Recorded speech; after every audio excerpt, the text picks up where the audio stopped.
매일 성경 묵상을 돕는 해설 가이드입니다. 안녕하세요. 묵상코치입니다.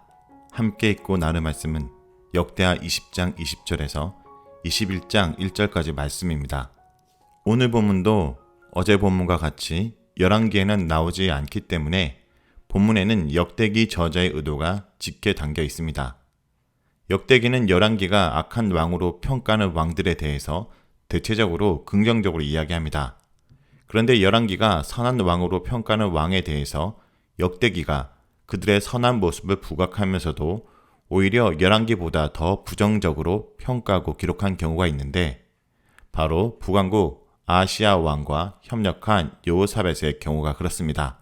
역대기는 악한 왕도 회개해서 용서를 받을 수 있고 선한 왕도 죄를 범하고 벌을 받을 수 있다라는 것을 강조하고 있습니다.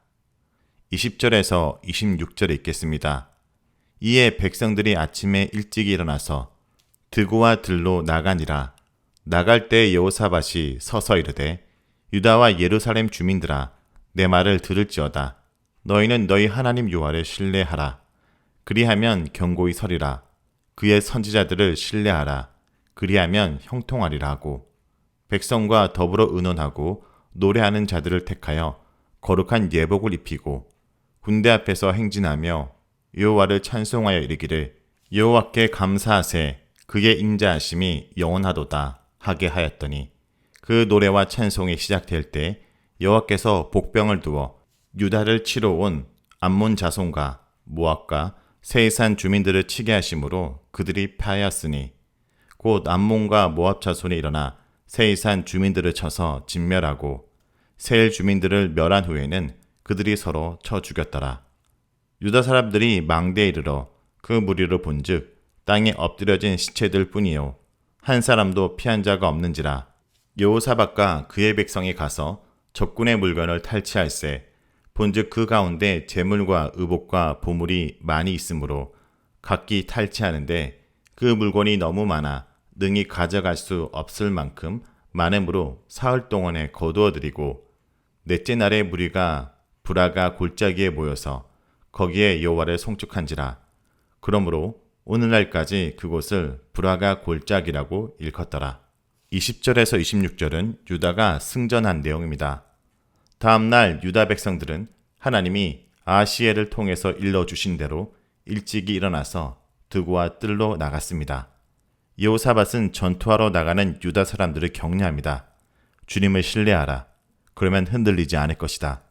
주님이 보내신 선지자들을 신뢰하라. 그러면 반드시 승리할 것이다. 여호사밧은 주님을 의뢰하고 주님의 선지자들을 의뢰하라고 말합니다. 여호사밧은 백성들을 격려한 다음 그들과 의논합니다. 그런데 이 의논에서 놀라운 결정을 합니다. 그들은 노래한 사람들을 뽑아서 그들에게 거룩한 예복을 입히기로 합니다. 여기까지는 전혀 놀라운 일이 아닙니다. 군인들이 전투하러 나가는데 그들을 격려하기 위해 찬양하는 것은 특이한 일이 아니기 때문입니다. 그런데 정작 놀라운 것은 노래하는 사람들을 택해서 그들에게 예복을 입힌 다음 그들로 하여금 군대 앞에서 행진하면서 주님을 찬양하게 하자는 것입니다. 누가 보아도 기가 죽을 만큼 용맹묵상한 사람들을 앞세우는 것이 아니고 노래하는 사람들을 앞세우고 또 그들에게 갑옷을 입히고 무기를 들려주는 것이 아니라 예복을 입혀서 악기를 들고 전쟁터에 내보내겠다는 것입니다. 적군들은 이것을 비웃을 것입니다. 그런데 예상과 달리 노래하는 사람들이 찬송하기 시작할 때 놀라운 일이 일어납니다. 여호사밧은 주님이 일러주신 대로 복병을 배치했는데 그들이 적군을 쳐서 대승을 거두었습니다. 그런데 이것은 그 다음에 일어난 일에 비하면 아무것도 아닙니다. 유다 군사들이 적군을 쳐서 대승을 거뒀는데 암몬 자손과 모압 자손이 세이산 주민들을 쳐서 진멸시킨 다음 서로 공격해서 전멸하는 일이 벌어진 것입니다. 이것은 아무도 예측하지 못한 일입니다. 이 일을 보면서 유다 사람들은 전쟁이 하나님께 속한 것임을 다시 확인했을 것입니다. 유다 사람들이 적군 진영에 이르러서 본 것은 적군의 시체뿐이었습니다. 살아있는 사람은 아무도 없었습니다. 여호사밧과 백성들이 적진에 들어가서 그들이 남긴 물건들을 거두어 들이는데 사흘이나 걸릴 정도였습니다. 나흘째 되던 날 전리품을 거두는 일을 마치고 그들은 골짜기에 모여서 주님을 송축했습니다. 그래서 그 골짜기 이름을 브라가, 즉 찬양이라 불렀습니다. 부르짖는 강구로 시작한 전투가 커다란 찬양, 즉 브라가로 끝난 것입니다. 다음은 27절에서 30절에 있겠습니다. 유다와 예루살렘 모든 사람이 다시 여호사밧을 선두로 하여 즐겁게 예루살렘으로 돌아왔으니 이는 여호와께서 그들이 그 적군을 이김으로써 즐거워하게 하셨습니다. 그들이 비파와 수금과 나팔을 합주하고 예루살렘에 이르러 여호와의 전에 나아가니라. 이방 모든 나라가 여호와께서 이스라엘의 적군을 치셨다 함을 듣고 하나님을 두려워함으로 여호사밧의 나라가 태평하였으니 이는 그의 하나님이 사방에서 그들에게 평강을 주셨음이더라. 승전한 유다 사람들은 여호사밧을 앞세우고 예루살렘으로 돌아왔습니다. 이 구절은 즐겁다라는 말을 2번 하는데 주님이 승전케 하심으로 그들로 즐겁게 하셨기 때문에 그들이 즐거웠다라는 것입니다. 주님이 주시는 즐거움입니다. 그들이 위기 가운데서도 확신한 것처럼 주님은 끝내 그들에게 즐거움을 주시는 분입니다. 그들은 그 즐거움을 찬양으로 표현했습니다. 전쟁터로 나가면서 찬양하는 사람들을 앞세웠는데 이제 승전하고 귀환할 때는 당연히 찬양하는 사람들을 앞세우고 힘을 다하여 주님을 찬양했을 것입니다. 그들은 비파와 수금과 나팔을 연주하면서 예루살렘 성전으로 갔습니다. 적군이 쳐들어온다는 소식을 듣고 금식하면서 주님께 부르짖기 위해 모두 성전으로 모였고 이제 승전한 다음 기쁜 마음으로 찬양하며 다시 성전으로 모인 것입니다. 주위 나라들은 유다 사람들이 이해할 수 없는 방법으로 적을 물려쳤다는 소식을 듣고 하나님을 두려워했습니다. 하나님이 유다로 하여금 승전케 하신 것을 그들도 알았기 때문입니다. 유다는 이후로 평화를 누렸는데 이것은 하나님이 그들에게 평안을 주셨기 때문입니다. 다음은 31절에서 21장 1절까지 읽겠습니다. 여호사밧이 유다의 왕이 되어 왕위에 오를 때 나이가 35세라. 예루살렘에서 25년 동안 다스리니라. 그의 어머니의 이름은 아수바라, 시리의 딸이더라. 여호사밧이 그의 아버지 아사의 길로 행하여 돌이켜 떠나지 아니하고 여호와 보시기에 정직하게 행하였으나 산당만은 철거하지 아니하였으므로 백성이 여전히 마음을 정하여 그들의 조상들의 하나님께로 돌아오지 아니하였더라. 이 외에 여호사밧의 시종 행적은 하나니의 아들 예후의 글에 다 기록되었고 그 글은 이스라엘 열왕기에 올랐더라. 유다 왕 여호사밧이 나중에 이스라엘 왕 아하시아와 교제하였는데 아하시아는 심히 악을 행하는 자였더라. 두 왕이 서로 연합하고 배를 만들어 다시스로 보내고자 하여 에시온 게벨에서 배를 만들었더니 마레사 사람 도담 와우의 아들 엘리에셀이 여호사밧을 향하여 예언하여 이르되 왕이 아하시아와 교제함으로 여호와께서 왕이 지은 것들을 파하시리라 하더니 이에 그 배들이 부서져서 다시스로 가지 못하였더라. 여호사밧이 그의 조상들과 함께 누움에 그의 조상들도 함께 다윗성에 장사되고 그의 아들 여호람이 대신하여 왕이 되니라. 31절에서 34절은 여호사밧에 대한 평가입니다. 어떤 왕이 왕위에 몇 년 동안 있었는지를 언급하는 것은 그 왕에 대한 이야기를 마무리한다는 신호입니다. 역대기 저자는 31절부터 여호사밧 이야기를 마무리합니다. 여호사밧이 왕위에 오른 것은 그가 35세 되던 해입니다. 당시 나이에 비춰볼 때 여호사밧은 상당히 늦은 나이에 왕위에 올랐습니다. 예루살렘에서 25년을 다스리고 60세에 세상을 떠났습니다. 역대기 저자는 여호사밧 재위 25년 동안 일어난 일들을 17장 1절에서 20장 30절까지 기록했는데 17장은 여호사밧이 종교개혁과 종교교육을 하고 국방력을 강화한 것을 이야기합니다. 그리고 18장은 여호사밧이 참여한 길르앗 라못 전투에 대해 이야기합니다.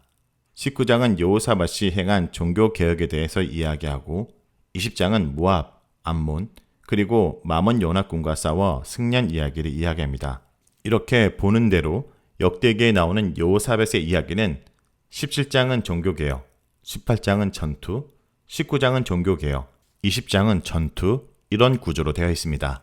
여호사밧이 메세의 왕위에 올라서 몇 년 동안 다스렸는지를 언급한 다음 역대기 저자는 여호사밧에 대해 최종적으로 평가합니다. 먼저 역대기 기자는 여호사밧이 그의 아버지인 아사의 길로 행했다라고 평가합니다. 그리고 그 길에서 떠나지 않았다고 말합니다.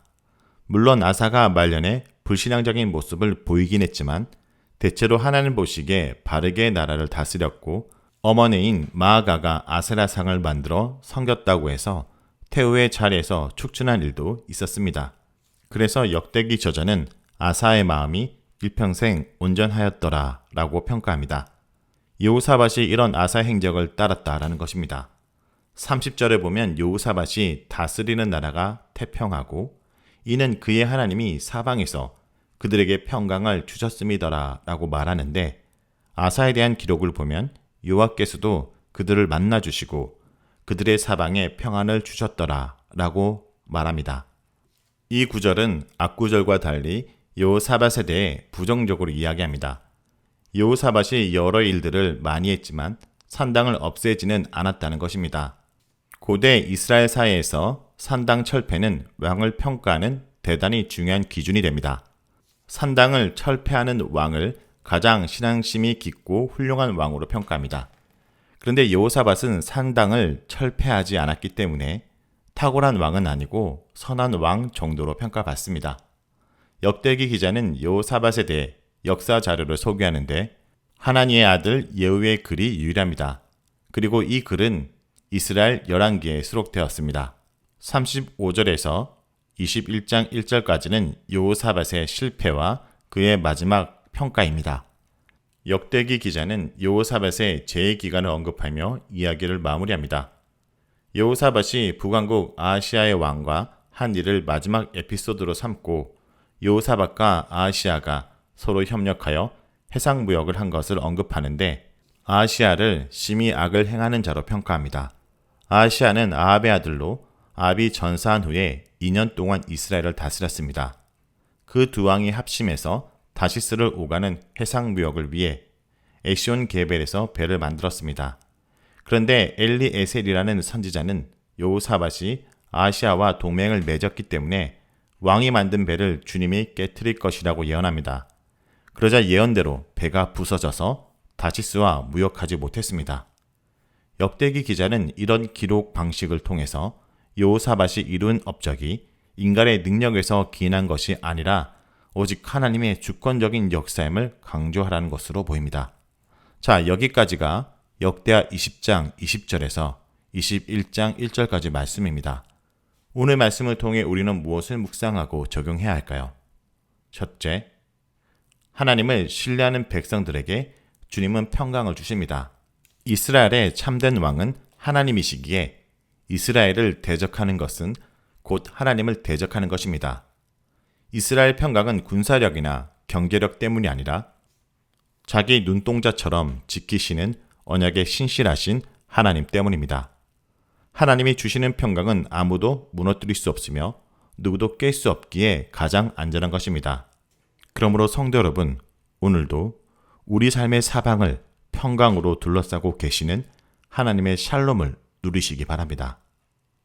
둘째, 승리는 여호사밧이 아니라 하나님의 신실하심 때문이라는 것을 잊어서는 안 됩니다.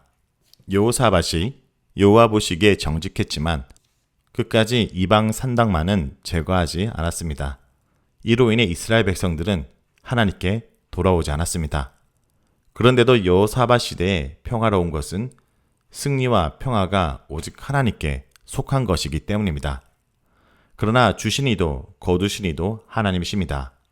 여호사밧이 악한 왕 아하시아와 연합하여 다시스로 가는 배를 만들었지만 하나님이 그 길을 막으십니다. 하나님이 주신 승리와 평화는 언제든지 다시 가져갈 수 있음을 경고하신 것입니다.